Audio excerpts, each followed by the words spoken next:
318 തിമിര ശസ്ത്രക്രിയ എന്ന റെക്കോർഡ് നേട്ടവുമായി സമുദ്ര ചാരിറ്റബിൾ ട്രസ്റ്റിന്റെ 60ാമത് സൗജന്യ നേത്രചികിത്സാ ക്യാമ്പും തിമിര ശസ്ത്രക്രിയയും നടന്നു. കല്ലുവാതുക്കൽ സമുദ്ര ചാരിറ്റബിൾ ട്രസ്റ്റിന്റെയും ഏഷ്യയിലെ പ്രമുഖ നേത്ര ചികിത്സാ സ്ഥാപനമായ തിരുനെൽവേലി അരവിന്ദ് കണ്ണാശുപത്രിയുടെയും കൊല്ലം ജില്ലാ അന്ധത കാഴ്ചവൈകല്യ നിയന്ത്രണ പരിപാടിയുടെയും സംയുക്താഭിമുഖ്യത്തിലായിരുന്നു സൗജന്യ നേത്രചികിത്സാ ക്യാമ്പും തിമിര ശസ്ത്രക്രിയയും സംഘടിപ്പിച്ചത്. രാവിലെ 7 മണി മുതൽ ഉച്ചയ്ക്ക് 1 മണി വരെയായിരുന്നു കല്ലുവാതുക്കൽ UP സ്കൂളിൽ വെച്ച് ക്യാമ്പ് നടന്നത്. ജില്ലാ ഫൗണ്ടേഷൻ സെക്രട്ടറിയും എഴുത്തുകാരിയും സാമൂഹിക പ്രവർത്തകയുമായ റാണി നൌഷാദ് ക്യാമ്പ് ഉദ്ഘാടനം ചെയ്തു.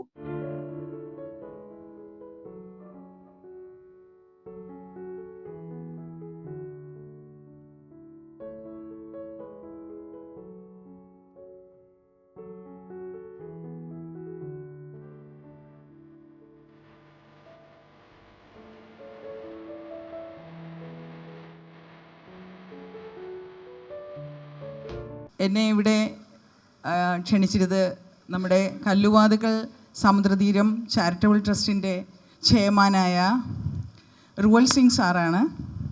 വളരെയധികം സന്തോഷമുണ്ട്. കാരണം ഇത്രയും വലിയൊരു പ്രോഗ്രാം ഇവിടെ നടക്കുന്നു എന്ന് പറഞ്ഞു കേട്ടിട്ടുണ്ട്. പക്ഷേ ഇത്രത്തോളം വലുതാണെന്ന് അറിഞ്ഞിരുന്നില്ല. എന്നെ ഇന്ന് ഈ വേദിയിലേക്ക് ഉദ്ഘാടകയായി ക്ഷണിച്ചതിൽ വളരെയധികം സന്തോഷമുണ്ട്. 60ാമത്തെ നേത്ര പരിശോധന ക്യാമ്പാണ് ഇവിടെ നടക്കുന്നത് എന്നറിഞ്ഞപ്പോൾ വളരെയധികം സന്തോഷമുണ്ട്. ഒരു മനുഷ്യൻ്റെ ജീവിതത്തിലെ ഏറ്റവും വലിയ കാഴ്ചകൾ കാണുക എന്നുള്ളതാണ് ഏറ്റവും വലിയ കാര്യം. ബാക്കിയൊന്നും വളരെ ഇമ്പോർട്ടൻ്റ് അല്ല, അല്ലേ? കണ്ണില്ലെങ്കിൽ പിന്നെ, കാഴ്ചയില്ലെങ്കിൽ പിന്നെ ഈ ലോകത്തിൻ്റെ മനോഹാരിത ആസ്വദിക്കാനൊന്നും നമുക്ക് കഴിയില്ല. എല്ലാം കാണണമെന്നുണ്ടെങ്കിൽ തമ്പുരാൻ തന്ന ഈ കണ്ണുകളുണ്ടെങ്കിലേ പറ്റുള്ളൂ. അപ്പോൾ ഇത്രയും വലിയൊരു കാര്യം ഇവിടെ നടക്കുന്നു എന്നറിഞ്ഞതിൽ ഞാൻ റുവൽ സിംഗ് സാറിനോട് വളരെയധികം സന്തോഷവും സ്നേഹവും അറിയിക്കുന്നു. കാര്യം ഇതൊരു വിപ്ലവമാണ്. തീർച്ചയായിട്ടും കാഴ്ച എന്നതൊരു വിപ്ലവമാണ്. ഒപ്പം തന്നെ ഈ eye hospital, Aravind eye hospital വളരെയധികം ഫേമസ് ആണ്. ഇന്ത്യയിലെ തന്നെ ഏറ്റവും വലിയ ഒരു പ്രസ്ഥാനമാണ് അരവിന്ദ് ഐ ഹോസ്പിറ്റൽ. തീർച്ചയായിട്ടും അവിടെ നിന്ന് ഇവിടെ വന്ന് ഇത്തരമൊരു ക്യാമ്പ് സംഘടിപ്പിക്കുന്നതിന് വേണ്ടി എല്ലാവിധ സഹകരണങ്ങളും സഹായങ്ങളും ചെയ്തു തരുന്ന ഇത്രയും ഡോക്ടേഴ്സിനോട്, പേരെടുത്ത് പറയുന്നില്ല, ഈ ഡോക്ടേഴ്സിനോടും ശരിക്കും ദൈവികമായ ഒരു മനസ്സാണത്. അത്തരം ഹോസ്പിറ്റലുകളും നമുക്ക് ആവശ്യമാണ്. കാരണം ഇത്തരത്തിലുള്ള വലിയ വലിയ നന്മകൾ നടക്കണമെന്നുണ്ടെങ്കിൽ അത്തരം ഹോസ്പിറ്റലുകളും നമുക്ക് ആവശ്യമാണ്. ഇത്രയും വലിയൊരു സർവീസ് ചെയ്യുന്ന ആ ഹോസ്പിറ്റലിനോടും ഇന്ന് ഇവിടെ വന്നിരിക്കുന്ന ഡോക്ടേഴ്സിനോടും എൻ്റെ ഹൃദയം നിറഞ്ഞ ആദരവും സ്നേഹവും അറിയിക്കുന്നു. ഇന്ന് ഈ ഒരു ചടങ്ങ് ഉദ്ഘാടനം ചെയ്തതായിട്ട് അറിയിച്ചുകൊണ്ട് ഞാൻ എൻ്റെ വാക്കുകൾ നിർത്തുന്നു. കാരണം ഇത്രയും ജനങ്ങളെ ഇന്ന് ഉച്ചയോടുകൂടി തീരേണ്ട ഒരു ക്യാമ്പിലേക്ക് നയിക്കേണ്ടതുണ്ട് എന്നതിനാൽ തന്നെ വാക്കുകൾ നിർത്തുന്നു. സമുദ്ര ചാരിറ്റബിൾ ട്രസ്റ്റിന്റെ നേതൃത്വത്തിൽ കഴിഞ്ഞ 8 വർഷമായി എല്ലാ മാസവും അവസാന ഞായറാഴ്ച സൗജന്യ നേത്രചികിത്സാ ക്യാമ്പും തിമിര ശസ്ത്രക്രിയയും നടത്തി വരുന്നുണ്ട്. ആകെ 860 പേർ പരിശോധന നടത്തിയ ക്യാമ്പിൽ നിന്നുമാണ് 318 പേരെ തിമിര ശസ്ത്രക്രിയയ്ക്കായി തിരഞ്ഞെടുത്തത്. അവരുടെ ബൈസ്റ്റാൻഡർ ഉൾപ്പെടെ 430 പേരെയാണ് തിരുനെൽവേലി അരവിന്ദ് കണ്ണാശുപത്രിയിലേക്ക് കൂട്ടിക്കൊണ്ടുപോയത്. കഴിഞ്ഞ 8 വർഷമായി നടത്തിവരുന്ന സൗജന്യ നേത്ര ചികിത്സാ ക്യാമ്പിൽ നിന്നും ഏറ്റവും കൂടുതൽ ആളുകളെ തിമിര ശസ്ത്രക്രിയയ്ക്കായി കൂട്ടിക്കൊണ്ടുപോകുന്നത് ഈ 60ാമത് ക്യാമ്പിൽ നിന്നുമാണ്. തിരുനെൽവേലി അരവിന്ദ് കണ്ണാശുപത്രിയിൽ ഏറ്റവും കൂടുതൽ ആളുകൾ തിമിര ശസ്ത്രക്രിയയ്ക്കായി എത്തുന്നതും സമുദ്ര ചാരിറ്റബിൾ ട്രസ്റ്റിന്റെ ഈ 60ാമത് സൗജന്യ നേത്ര ചികിത്സാ ക്യാമ്പിൽ നിന്നുമാണ്. സമുദ്ര charitable trust chairman Ruval Singh M ഈ 60 മാസം എന്ന് പറയുന്നത് 8 വർഷം പിന്നിട്ടിരിക്കുകയാണ് ഈ ട്രസ്റ്റ് ഈ ക്യാമ്പ് തുടങ്ങിയിട്ട്. ഇതിനിടയിൽ ഒട്ടനവധി ആളുകൾക്ക് സമുദ്രയിലൂടെ നേത്ര ചികിത്സാ ക്യാമ്പിലൂടെ കാഴ്ചയുടെ പുതിയ ലോകത്തിലേക്ക് എത്തിച്ചേരുവാൻ കഴിഞ്ഞിട്ടുണ്ട്. കഴിഞ്ഞ മാസവും ഓപ്പറേഷൻ എത്തിയ ആളുകളുടെ റിവ്യൂ ക്യാമ്പും നമ്മൾ ഇവിടെ വെച്ച് നടത്തുകയാണ്. ഇത് ഏഷ്യയിലെ ഏറ്റവും വലിയ നേത്ര ചികിത്സാ ക്യാമ്പായ അരവിന്ദ് കണ്ണാശുപത്രി നടത്തുന്നത് കൊണ്ട് മാത്രമാണ് ഇത്തരം ആളുകൾ ഇവിടെ എത്തിച്ചേരുന്നതും കണ്ണിന്റെ ക്യാമ്പിലൂടെ കാഴ്ചയുടെ പുതുതലമുറയെ സൃഷ്ടിക്കുവാൻ കഴിയുന്നത്. ഇന്ന് കണ്ണിന്റെ ഓപ്പറേഷനുമായി ബന്ധപ്പെട്ട് 10,000-ൽ പുറത്ത് ആളുകൾക്ക് ഞങ്ങൾക്ക് ഓപ്പറേഷൻ ചെയ്തു കൊടുക്കുവാൻ കഴിഞ്ഞിട്ടുണ്ട്. ഏഷ്യയിലെ ഏറ്റവും വലിയ നേത്ര ചികിത്സാ ക്യാമ്പെന്ന ഒരു ബഹുമതി കൂടി നമുക്ക് അവകാശപ്പെടുവാൻ കഴിയും. ഇന്ന് പല സ്ഥലങ്ങളിലും ക്യാമ്പുകൾ സംഘടിപ്പിക്കുന്നതിലും വർഷത്തിൽ 1-2 ക്യാമ്പുകൾ മാത്രമാണ് സംഘടിപ്പിച്ചു വരുന്നത്. എന്നാൽ ഈ ക്യാമ്പ് നടക്കുന്നത് എല്ലാ മാസവും അവസാനത്തെ ഞായറാഴ്ച ക്യാമ്പ് ഇവിടെ നടക്കുന്നത് കൊണ്ടാണ് ഇത്രയും ആളുകൾ ഇവിടെ വന്ന് പോകുന്നത്. അത് 2 മണിക്കും 3 മണിക്കുമാണ് ഈ സ്കൂളിന്റെ മുൻവശത്ത് ഈ ക്യാമ്പിൽ പങ്കെടുക്കാൻ വേണ്ടി ആളുകൾ വന്നു പോകുന്നത്. അപ്പൊ ഞങ്ങൾ കോർഡിനേഷൻ ചെയ്യുമ്പോൾ ഞങ്ങൾക്ക് ഒരുപാട് പ്രയാസങ്ങളും ബുദ്ധിമുട്ടുകളും ഈ ക്യാമ്പുമായി ബന്ധപ്പെട്ട് തന്നെ ഉണ്ടാവുന്നുണ്ട്. 2 പേരെയാണ് ഞങ്ങൾ ഈ ക്യാമ്പിൽ നിന്നും തിരഞ്ഞെടുക്കുന്ന ആളുകളെ നിയന്ത്രിച്ച് കൊണ്ടുപോയി അനുബന്ധി കൊണ്ടുപോയി ഓപ്പറേഷൻ ചെയ്ത് തിരിച്ചിവിടെ കൊണ്ടാക്കുന്നത്. ചില സമയങ്ങളിൽ ഒട്ടനവധി ബുദ്ധിമുട്ടാണ് അവർക്ക് ഉണ്ടാവുന്നത്. പക്ഷെ ഇവിടെ നിന്ന് പോകുന്ന പേഷ്യന്റെ ഭാഗത്തുനിന്ന് ഹോസ്പിറ്റലിലും അത്തരം ബുദ്ധിമുട്ടുകൾ ഉണ്ടാവുന്നുണ്ട്. ഇന്ന് രാവിലെ ഞാൻ ഒരു 5:30 മണിക്ക് ഇവിടെ വരുമ്പോൾ ആ ഗേറ്റിന്റെ മുൻവശത്ത് ഒരുപാട് ആൾക്കാർ കൂടി നിൽപ്പുണ്ട്.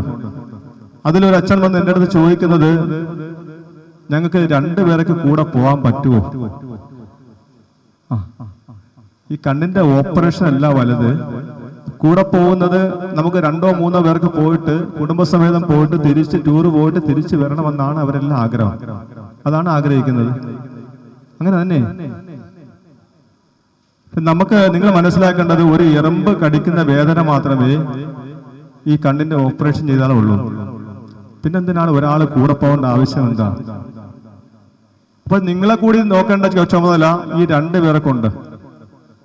ഈ 250 പേർക്ക് ഓപ്പറേഷൻ ഇവിടെ നടക്കുമ്പോൾ അവരെ കൂടെ 250 പേരും കൂടെ പോകാൻ നിന്നാൽ 500 പേരെ നമ്മൾ കൊണ്ടുപോകണ്ടേ?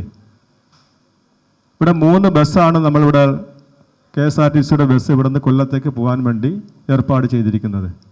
വീണ്ടും നമ്മൾ 1-2 ബസ് കൂടി നമ്മൾ വീണ്ടും വിളിക്കേണ്ടി വരും. ചില ആളുകൾ പറയുന്നത്, ഞാൻ സ്വന്തം ചെലവിൽ പൊക്കോളാം. സ്വന്തം ചെലവിൽ പോകുന്ന ആളുകൾ ഹോസ്പിറ്റൽ വെളിയിൽ മാത്രമേ തങ്ങാൻ കഴിയുകയുള്ളൂ. ഹോസ്പിറ്റലിൻ്റെ ഉള്ളിലേക്ക് പോകാൻ കഴിയുകയില്ല. ഹോസ്പിറ്റലിൻ്റെ ഉള്ളിൽ പോയ ആൾക്കാരെ കഴിഞ്ഞ മാസം ഞാൻ ക്യാമ്പിൽ സൂചിപ്പിക്കുകയുണ്ടായി. ഇവിടുത്തെ കേരളത്തിലെ മദ്യത്തിന് വില കൂടുതലാണ്. അവിടെ ചെല്ലും വില കുറച്ച് സാധനം കിട്ടും. ഈ കൂടെ വരുന്ന ബൈസ്റ്റാൻഡർ ഈ സാധനം മേടിച്ചുകൊണ്ട് ഹോസ്പിറ്റലിൻ്റെ ഉള്ളിലേക്ക് പോകും. ഹോസ്പിറ്റലിൻ്റെ ഉള്ളിൽ പോയാൽ ഈ ഫ്രീ ആയിട്ട് വെള്ളം കിട്ടുമല്ലോ, അതും സൗകര്യമായി. അപ്പോൾ അത്തരം കാര്യങ്ങളാണ് ഈ ക്യാമ്പിലൂടെ അവിടെ ഹോസ്പിറ്റലിൽ അവിടെയുള്ള മാനേജ്മെൻറ്റിന് ബുദ്ധിമുട്ടുകൾ പ്രയാസങ്ങൾ സഹിക്കേണ്ടി വരുന്നത്. അത് ഒഴിവാക്കാൻ വേണ്ടിയാണ് ഞങ്ങൾ മാക്സിമം നിങ്ങൾ ബൈസ്റ്റാൻഡർ കൂടെ പോകണ്ട, കൂടെ ഞങ്ങൾ ആളിനെ വിടുന്നുണ്ട്. നിങ്ങൾ പോയാലും പുറത്ത് കൊതുകടി കൊള്ളാൻ മാത്രമേ കഴിയുള്ളൂ.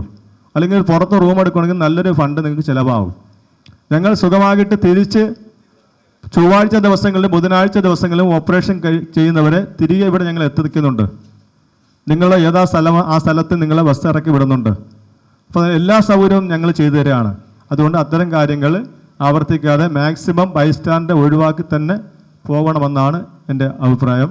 സമുദ്രതീരം പ്രസിഡന്റ് ശരത് ചന്ദ്രൻ പിള്ള, ലിജു, അരവിന്ദ് കണ്ണാശുപത്രി camp coordinator Hemachandran, doctor Haridas, doctor Shafna. തിമിരം ഒരു രോഗമായിട്ട് നിങ്ങൾ കണക്കാക്കണ്ട. 40-50 വയസ്സിന് ശേഷം ശരീരത്തിലുള്ള അവയവത്തിലുണ്ടാവുന്ന മാറ്റം പോലെ കണ്ണിലുണ്ടാവുന്ന ഒരു മാറ്റം മാത്രമാണ്. നിങ്ങളുടെ കാര്യങ്ങൾ, നിങ്ങളുടെ വീട്ടിലുള്ളവരുടെ കാര്യങ്ങളൊക്കെ നോക്കി നടത്തിക്കൊണ്ടിരുന്ന നിങ്ങൾക്ക് 40-50 വയസ്സിന് ശേഷം ശരീരത്തിൽ പ്രായം കാരണം ഉണ്ടാകുന്ന ഒരു മാറ്റമാണ് ഈ തിമിരം. 100% ആ തിമിരത്തിൻ്റെ ഓപ്പറേഷൻ ചെയ്ത് പൂർണ്ണ കാഴ്ചയും തിരിച്ചു കൊണ്ടുവരാൻ പറ്റുന്നതാണ്. ഈ ക്യാമ്പ് മൂലം എല്ലാവരും വന്ന് സൗജന്യമായിട്ട് ഈ ചികിത്സയെല്ലാം ലഭ്യപ്പെടുത്തുക. കണ്ണിൻ്റെ കൂടെ നരമ്പിനുണ്ടാകുന്ന ഷുഗർ കാരണമുള്ള റെറ്റിനൽ പ്രശ്നങ്ങൾ സൗജന്യമായിട്ട് ചെയ്തു തരാൻ പറ്റത്തില്ല. അതുകൊണ്ട് നിങ്ങൾ പരമാവധി ഓർത്ത് ഡോക്ടറിനോട് നിങ്ങൾക്ക് ഷുഗർ ഉണ്ടോ, എത്ര കൊല്ലം ഷുഗർ ഉണ്ട്, ഷുഗറിന് വേണ്ടിയിട്ട് നരമ്പിന് സ്കാൻ ചെയ്തിട്ടുണ്ടോ, എന്തെങ്കിലും കണ്ണിന് ലേസറോ ഇഞ്ചക്ഷനോ ചെയ്തിട്ടുണ്ടോ എന്നുള്ള കാര്യം കൃത്യമായി പറയേണ്ടതാണ്. അതനുസരിച്ച് നിങ്ങളുടെ ചികിത്സ ഞങ്ങൾ തരുന്നതായിരിക്കും. ഡോക്ടർ നിതിൻ, ഡോക്ടർ അനയ മാത്യു, ജിതേഷ് തുടങ്ങിയവർ ക്യാമ്പിന് നേതൃത്വം നൽകി. ഈ 10 വർഷത്തിന് ഇടയിൽ ഇവിടെ ക്യാമ്പ് തുടങ്ങി, ഇവിടെ 60ാമത്തെ ക്യാമ്പാണ്. ഈ 60 ക്യാമ്പിലും ഇത്രയും പേരെ ഓപ്പറേഷന് കൊണ്ടുപോയി അതേപോലെ തിരിച്ചെത്തിക്കാൻ ദൈവാനുഗ്രഹം കൊണ്ട് ഇതുപോലൊരു കാര്യം ചെയ്യാൻ പറ്റിയതിൽ ഞാൻ ഒരുപാട് കടപ്പെട്ടിരിക്കുന്നത്. കാര്യം എനിക്കായിട്ട് ഒരു പണം മുടക്കുകയോ അല്ലാതെ ഒരാൾക്ക് ഓപ്പറേഷൻ ചെയ്ത് കൊടുക്കാനോ അല്ലെങ്കിൽ എന്തെങ്കിലും ചികിത്സ കഴിക്കാനോ പറ്റത്തില്ല. അപ്പോൾ ഇതേപോലെ ചെറിയൊരു സഹായം ചെയ്യാനും അതുപോലെ ഒരുപാട് അമ്മമാരുടെ ഒരുപാട് അച്ഛന്മാരുടെ സ്നേഹം കിട്ടാനും ഒരുപാട് പരിചയക്കാരെ കിട്ടിയതും എന്തായാലും ഈ ക്യാമ്പ് മുഖേനയാണെന്ന് എനിക്ക് നല്ലപോലെ അറിയാം.